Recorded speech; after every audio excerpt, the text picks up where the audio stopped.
But I'm really happy to drop in on your class, and Scott sent me the whole syllabus, and I just bow to you all for what you're engaging in, and also was very touched that you're reading a chapter of Mindfulness for Beginners in every class. Is that correct? So, Scott asked me if I would start off by doing that, and I thought, sure, I'll do that. But then I thought, might be really great if one of you read it rather than me read it, because then I'll have more of a sense of being in class with you. I did pick out a chapter, and I wonder if anybody would be willing to volunteer to read it. And if you're all too shy, which I'm hoping you won't be, then I will read it. But in a way, it's kind of weird for me to read my own words. What page is it on, Stephen? 106, and it goes over onto 107. Wonderful. Do you all have the book there, or okay, at least somebody has the book. Wonderful. And what's your name? Stephen. Stephen, wonderful. Thank you, Stephen. No problem, thank you, sir. In an attitude of non-harming, there is an ethical foundation to the cultivation of mindfulness. Mindfulness is an orientation to reality that is highly connected with compassion, starting with yourself. It is based above all on the principle of non-harming, or ahisma in Sanskrit. In every moment, the invitation is to be present with and for yourself as you are, with an attitude of openness, generosity, and kindness. As we have seen, being non-judgmental means that it is important not to criticize yourself every time you don't live up to your own self-created, usually unrealistic standards. To berate yourself in such a way would hardly be consistent with the spirit of non-harming. When we intentionally align ourselves with non-harming as core motivation and foundation of mindfulness practice, it allows us to take an entirely different perspective on how we might be in relationship to our various transitory but often painful states of mind, as well as to the whole of our lives as they unfold moment by moment, and even to the question of what our deepest and most important needs might be. Non-harming lies at the core of the Hippocratic Oath in medicine. Principium non nocere, first do no harm. It is a vow that doctors take when they formally enter the profession after training. If you cultivate that kind of attitude toward yourself, then when you take your seat on a chair or on a meditation cushion, you can rest in awareness with ease, without having to get anywhere, or experience anything special. Because as we have seen, this moment is already special. So thank you, Stephen, very much. So let's take a few moments to just resonate in the aftermath of what that chapter and the words and the practice itself are all pointing to. And just dropping in, so to speak, on this moment. And, it's much more about you than it is about me. So although I'm present on the screen, let's be present for ourselves in our own body to start. Because that's often the first thing that gets kind of eliminated in the busyness of our day. So just feeling your body established, it looks like everybody in the room is sitting, so established on the chair that you're sitting on, in a posture that embodies wakefulness and dignity. And that, even if you're sleepy, that's no problem. And probably many of you are sleepy, overworked, stressed, and everything else, this being law school. But at the same time, see if you can kind of intentionally tap into that part of you that's awake, right in this moment. And a sense of the body as a whole, sitting here, breathing. Eyes open is fine, eyes closed are fine. But just that sense of resting in awareness in the present moment.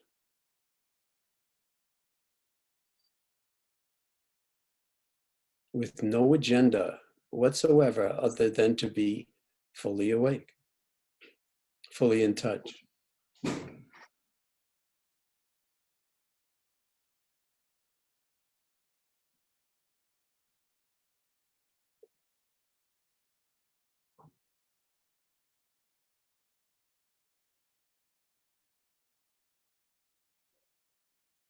And to the degree that it's possible, inviting or allowing yourself to really be here 100%, to be fully embodied in this moment in such a way that you touch the timeless quality of now. And that we're not on the way to some better place, but we're simply fully here now with our life completely available to us and expressing itself in this moment.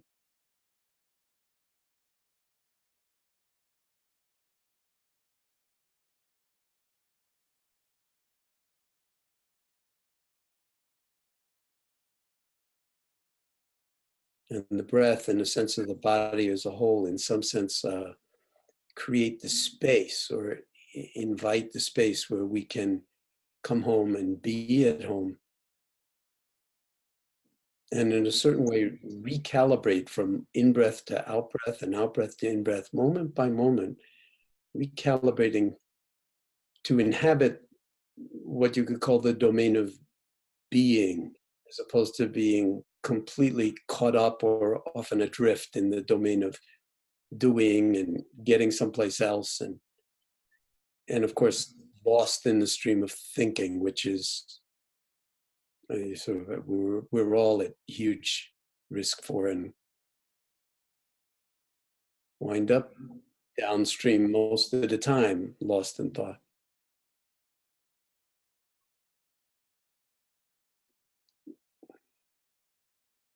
So just befriending yourself in this moment, in this room, in the world, in the very real flow of time, and in no time at all.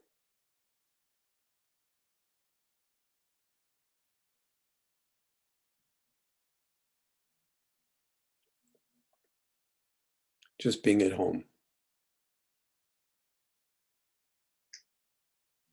fully awake, underneath, thinking.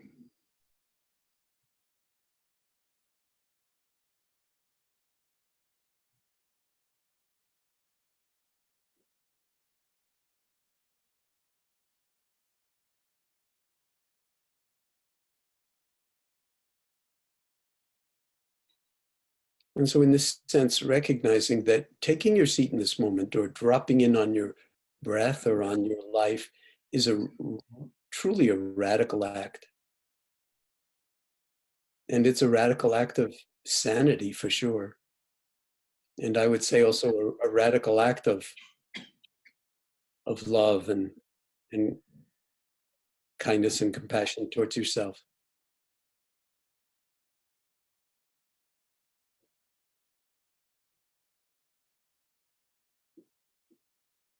Because if you don't tune your instrument from time to time, who is going to do that for you? Nobody.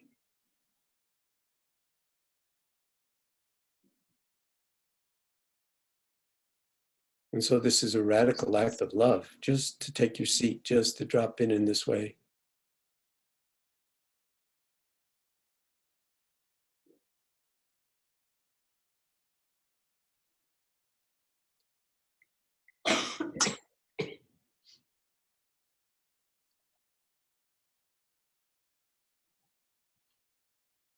And it grounds you in this ethical foundation of non-harming.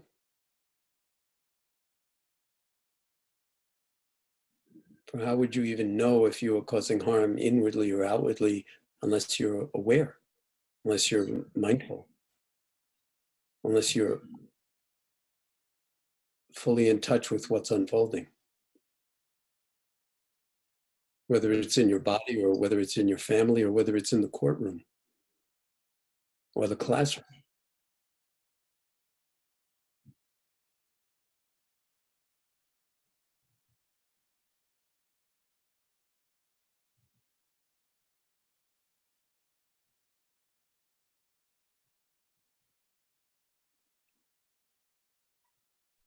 And so in these final moments of the sitting,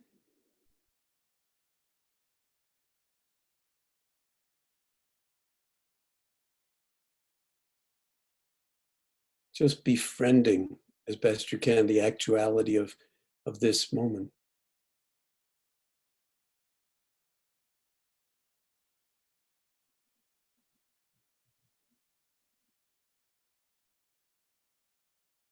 And perhaps recognizing that when all is said and done, it's all we have. The future is enfolded into this moment.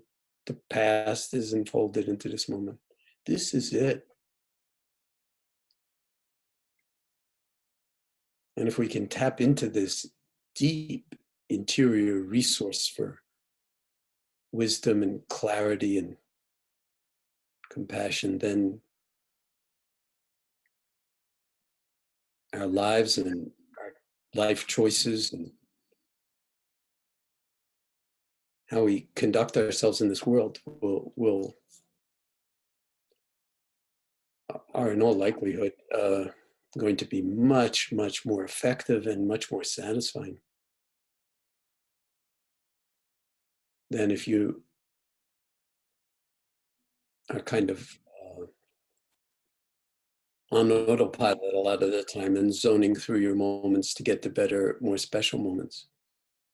When that last line of this chapter, that this moment is unbelievably special. I mean, it's so true.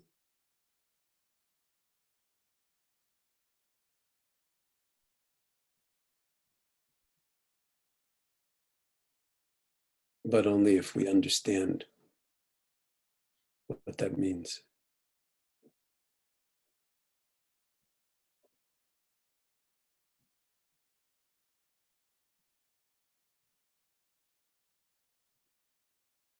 If it's already whole and we're already whole in this moment, then when you know that, you can draw on these deep resources in ways that could be incredibly valuable for what unfolds in the next moment.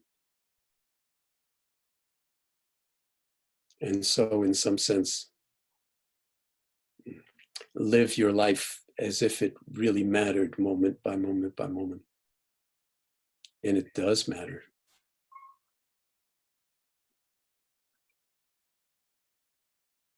More than you think. And more than you or any of us can possibly think.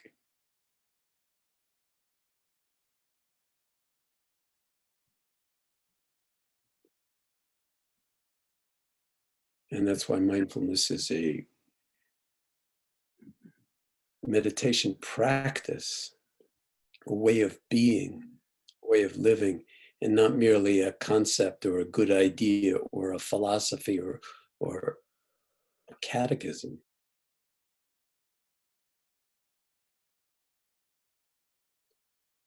It really is a love affair with what's deepest, best, most human, and actually also with, dare I say it, the truth, the actuality of things, even though that can be kind of smarmy or vague or sometimes seems like it's just a matter of whose truth.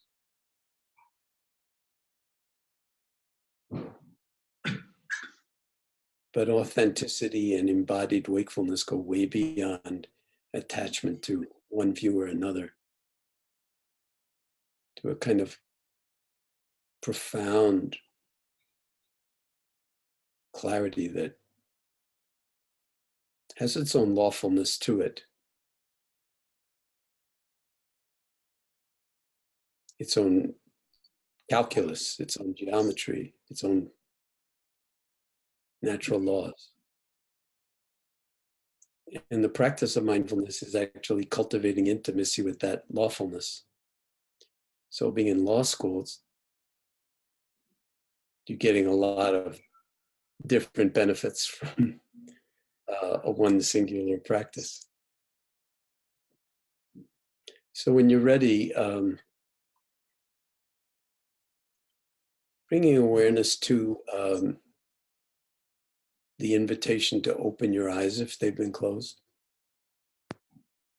You'll notice I didn't ring any bells to start, and I'm not ringing any bells to end. I don't know if you do that or not, but my purpose in doing it this way is that there's no end to this meditation practice. There was no beginning either. Really, everything leads up to everything else, and the real challenge is, can we be in this unfolding flow of our own lives with integrity